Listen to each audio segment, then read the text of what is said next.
ከወደ እስራኤል ዘግናኝ ሪፖርት ተሰምቷል። የእስራኤል ወታደሮች ራሳቸውን እያጠፉ ነው ይላል በእስራኤሉ ጋዜጣ የተነበበው ታሪክ። ከረጅም ዓመታት በኋላ የእስራኤል ወታደሮች በከፍተኛ መጠን ራሳቸውን ሲያጠፉ ታይተዋል የሚለው ይህ ሪፖርት የእስራኤል ጦር በዚህ ጉዳይ ላይ ክፉኛ እንደተጨነቀ ነው የገለጸው። በበርካታ ጦርነቶች ውስጥ እያሳለፉ የሚገኙ የእስራኤል ወታደሮች ባይሞቱም ሕይወታቸውን ባያጠፉም ከባድ የሥነ ልቦና ቀውስ ውስጥ እንደሚገኙ ወታደሮቹ ለጋዜጣው ተናግረዋል። ዝርዝሩን ይዘናል። ይህ እንደተጠበቀ ሆኖ ከእስራኤል ጋር የተፋጠጠችውና ምናልባትም ከኢራን በኋላ ቀጣይ ሰለባ ልትሆን ትችላለች የተባለችው ሀገረ ቱርክ እጅግ አደገኛ የተባለውን ድሮን አምርታ እነሆ ብላለች። ቱርክ የሰራችው ይህ ድሮን ወደ እስራኤል ቀረብ ብሎ ቢተኮስ እስራኤልን መምታት የሚችል እንደሆነ እየተነገረ ይገኛል። በሺህ የሚቆጠር ኪሎ ሜትር መጓዝ ይችላል የተባለው ይህ ድሮን ከባድ ጥፋት የሚያመጣ ነው ተብሏል። ጉዳዩን ይዘነዋል። ቱርክ ይህንን ድሮን እንዳመረተች የተነገረው ደግሞ የቱርኩ ፕሬዝዳንት ረሲብ ጣይብ ኤርዶዋን ሙስሊሞች በአንድነት እንቁም፣ ጠላቶቻችንን አውቀናቸዋል፣ ልዩነቶቻችንን ወደ ጎን በመተው አብረን እንሰለፍ፣ እንፋለም የሚል ጥሪ ካቀረቡ በኋላ መሆኑ ውጥረቱን ይበልጥ ከፍ አድርጎታል። የእስራኤልና የቱርክ ፍጥጫ ከፍ ባለበት በዚህ ሰዓት ሁለቱ ሀገራት እንካሰላንትያን አልፈው ከባድ መካረር ውስጥ መግባታቸውም ይታወቃል። እንዲሁም ጋዜጠኞቹ ወይ ከእስራኤል ወይ ከስራችሁ ሁኑ ተብለዋል። እስራኤልን የማትደግፉ ከሆነ ውጡ የተባሉት በአሜሪካም በእንግሊዝም እጅግ ከፍተኛ ተነባቢነትና ተጽዕኖ ፈጣሪነት ያላቸው መገናኛ ብዙሃን ውስጥ የሚሰሩ ጋዜጠኞች ናቸው ተብሏል። ጽዮናዊነት ይቀድማል ያሉት ባለስልጣኑ እስራኤልን የማትደግፉ ከሆነ ልቀቁልኝ ብለው ጋዜጠኞቹን ስለመጠየቃቸው ነው የተነገረው። በሚዲያዎች ላይ እስራኤል የምታደርሰው ተጽዕኖና ሌሎችም ተያያዥ ጉዳዮችን ይዘናል፣ እንመለከተዋለን። ፒያሳ ኔትወርክን ስትከታተሉ ሁሉንም በጥልቀት ታገኛላችሁ። ፒያሳ ኔትወርክን ሰብስክራይብ፣ ላይክ እና ሼር በማድረግ የተአማኒ የፈጣንና የጥልቅ ዘገባዎች ቤተሰቡን ስንል በአክብሮት ጋብዘናል። አሁን ወደ ጉዳዮቻችን አለፍን።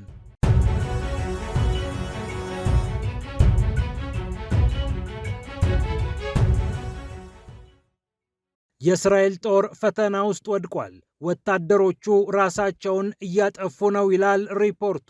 በሃሬትስ ጋዜጣ ላይ የቀረበው አነጋጋሪ ዘገባ እንደሚጠቁመው ባለፉት ሳምንታት ብቻ 10 የሚሆኑ የእስራኤል ወታደሮች የገዛ ሕይወታቸውን አጥፍተዋል። በሚያዝያ ወር ብቻ 6 የእስራኤል ወታደሮች ሕይወታቸውን ስለማጥፋታቸው የገለጸው ሃሬትስ ጋዜጣ በተከታታይ ሳምንታት ደግሞ 10 ወታደሮች በአጠቃላይ ሕይወታቸው አልፏል ይላል በአስገራሚ ሪፖርቱ።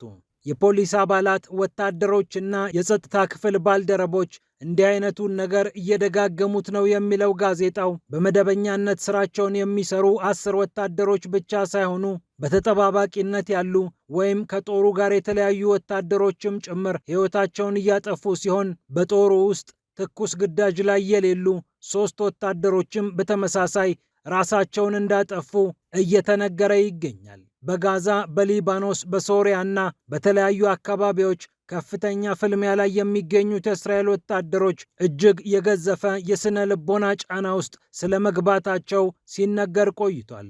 ከጋዛ ወደ ሊባኖስ አንዳንዴም በሶሪያ እንዲሁም በሌሎች ሀገራት ስምሪት የተሰጣቸው የሚዋጉት እነዚህ ወታደሮች ከአንድ ቦታ ወደ አንድ ቦታ በሚንቀሳቀሱበት ሰዓት ትልቅ ጭንቀት ውስጥ እየወደቁ እንደሚገኙም ታውቋል። የጋዛው ጦርነት ከተጀመረ ጊዜ አንስቶ የእስራኤል ወታደሮች ራሳቸውን አጠፉ ሲባል ይህ የመጀመሪያው አይደለም። በ2025 ዓ.ም 22 የእስራኤል ወታደሮች ራሳቸውን ስለማጥፋታቸው ሃሬትስ መዘገቡ የሚታወስ ነው። ይህ ደግሞ በ15 ዓመታት ውስጥ ታይቶ የማይታወቅ ቁጥር እንደሆነ ጋዜጣው ይጠቅሳል። ጋዜጣው ያነጋገራቸው የእስራኤል ጦር መኮንኖች እንዲህ ይላሉ። እስካሁን ነገሩን ለመቆጣጠር ሞክረን ነበር። አሁን ግን ፊታችን ላይ ፈንድቷል። ወታደሩ የሥነ ልቦና ሕክምና ያስፈልገዋል፣ ካልሆነ ቀውሱ ተባብሶ ይቀጥላል ሲሉ እነዚህ መኮንኖች አስረድተዋል።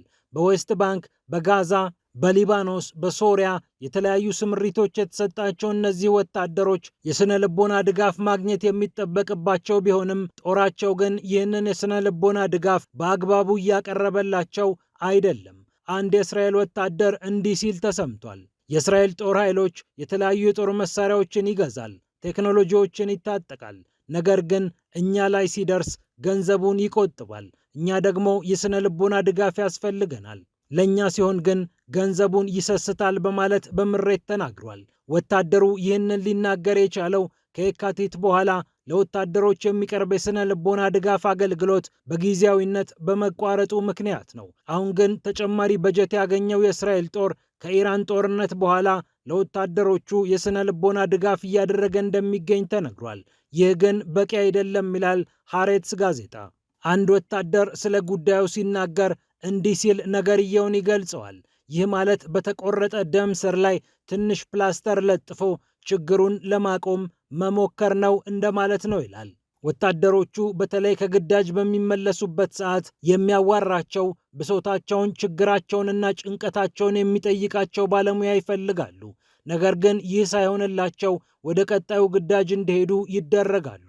የሞቱትስ ሞቱ፣ እኛ ግን በአእምሮ ጭንቀት ውስጥ ተወጥረናል ሲሉ ወታደሮቹ ለእስራኤሉ ሃሬትስ ተናግረዋል። እነዚህ ወታደሮች ታዲያ በዘመቻዎቹ ላይ ከእስራኤል መንግስት ጋር መሰረታዊ ልዩነት አላቸው ማለት አይደለም። በጦርነቱም ሙሉ ለሙሉ አያምኑበትም ማለት አይደለም። ይሁንና ከመንግስታቸው ጋር ያካሄድ ልዩነት የሚኖራቸው ጦርነቶቹን ከስረ መሰረቱ ማሸነፍ አለብን በሚል ነው። ካን የተባለው የእስራኤል ሚዲያ በቅርቡ እንደዘገበው ከጥቅምቱ 7 ጥቃት በኋላ እስራኤል የገባችባቸውን ጦርነቶች ህዝቡ በአግባቡ መከተናቸዋል፣ ድል አድርገናል ብሎ አያስብም ብሎ እንደሚያስብ መዘገቡ የሚታወስ ነው።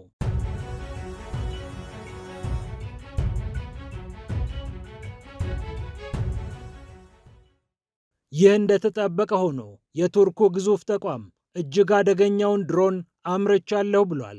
1000 እና ከዚያ በላይ ኪሎ ሜትር መወንጨፍ ይችላል የተባለው ሚዝራቅ ወይም ደግሞ ቀስቱ እየተባለ የሚጠራው ካሚካዚ ድሮን በኢስታንቡል የመጀመሪያ ሙከራውን እንዳደረገ መገናኛ ብዙሃን ዘግበዋል።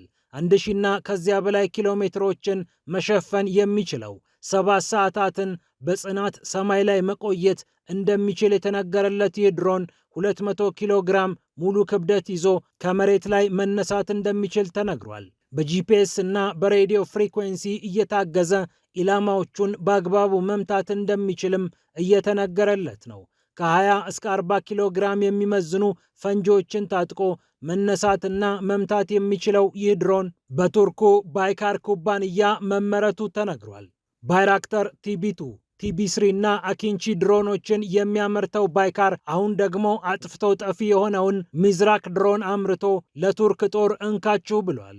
በሰዓት እስከ 185 ኪሎ ሜትር ፈትለክ ማለት ይችላል የተባለው ይህ አዲስና አነጋጋሪ ድሮን ለማን ነው የተመረተው የሚለው ጥያቄም አሁን መጠየቅ ጀምሯል። ከቱርክ እስራኤል ያለው ርቀት 1286 ኪሎ ሜትር ገደማ ነው የሚርቀው። ታዲያ ሀገረ ቱርክ ስለምን 1000 እና ከዚያ በላይ ኪሎ ሜትሮችን መጓዝ የሚችል ድሮን ለመስራት ወሰነች የሚለው ጥያቄ ቀላል ጥያቄ ሆኖ አልተገኘም። እስራኤልና ቱርክ ከቅርብ ጊዜ ወዲህ ከንካሰላንትያ አልፈው ከረር ያለ ነገር ውስጥ ገብተዋል።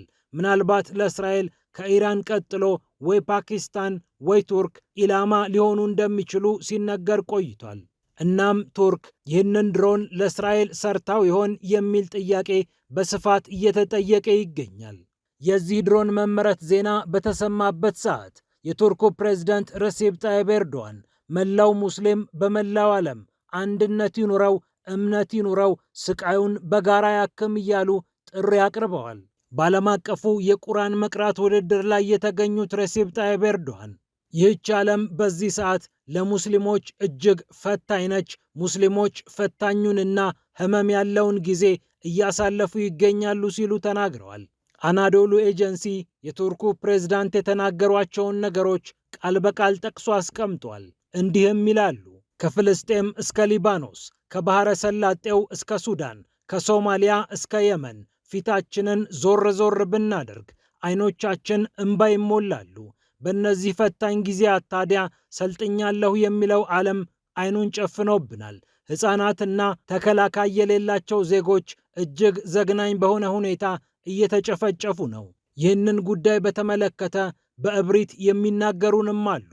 ስለ ፍትህ፣ ስለ እኩልነትና ስለ ሰብአዊ መብት ስናወራ እነዚህ ሰዎች በእብሪት ይነሱብናል። ዛሬ እውነተኛ መልካቸውን ተመልክተናል። ለሙስሊሞች ያለው አማራጭ እምነትንና አንድነትን ማጠናከር ነው። ይህንን ፈተና የምናልፈው እርስ በርስ በመተማመንና አንዳችንን በመደገፍ ነው ብለዋል የቱርኩ ፕሬዝዳንት ረሲፕ ጣይብ ኤርዶዋን። ውስጣዊ ክፍፍሎቻችንን ለጊዜው እናቆይ ያሉት ኤርዶዋን እንደ ሙስሊም ልዩነቶቻችንንና የማያግባቡንን ነገሮች ለጊዜው የማይሆኑ ክርክሮችን ትተን እንደ አንድ አካል መነሳት አለብን ሲሉ ንግግራቸውን ደምድመዋል።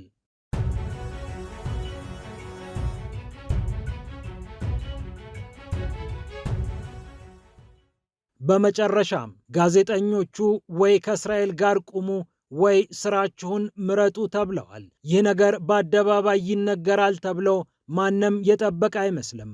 እናም ድንጋጤ ሰፍኗል። የእንግሊዙን ቴሌግራፍ የአሜሪካውን ፖለቲኮ የሚያስተዳድሩት ሰው ናቸው ወይ ከእስራኤል ጋር ቁሙ ካልሆነ ስራችሁን ልቀቁ ብለው በስብሰባ ላይ የተናገሩት። የፖለቲኮ ጋዜጠኞችን የሰበሰቡት አክሰል ስፕሪንገር እየተባለ የሚጠራውን ኩባንያ የሚመሩት ማቲያስ ዶፕፍነር እጅግ አስደንጋጭ ነገር ለፖለቲኮ ጋዜጠኞች ተናግረዋል። የፖለቲኮ ጋዜጠኞች የሰውየውን አካሄድ በተመለከተ እያጉረመረሙ ባሉበት ሰዓት ነው ይህ የተነገራቸው። የምዕራቡ ዓለም ጋዜጠኞች ምንም እንኳን ተቋሞቻቸው የሚፈልጉትን ነገር እንዲጽፉ ባያበረታቷቸውም ከጊዜ ወደ ጊዜ ግን ወደ እውነቱ ለመድረስ ጥረት እያደረጉ ይገኛሉ። የተበደሉ ፍልስጤማውያንን ጉዳይ በተመለከተ ሽፋን ለመስጠት አንዳንድ ጋዜጠኞች ወኔ ሲኖራቸው አለማስተውሏል። ታዲያ እንዲህ አይነቱ አዝማሚያ ለዶፕፍነር የሚዋጥ አልነበረም። ለዚህም ነው በፍጹም ይህንን መንገዳችሁን አቁሙ ተብለው ጋዜጠኞቹ የተነገራቸው።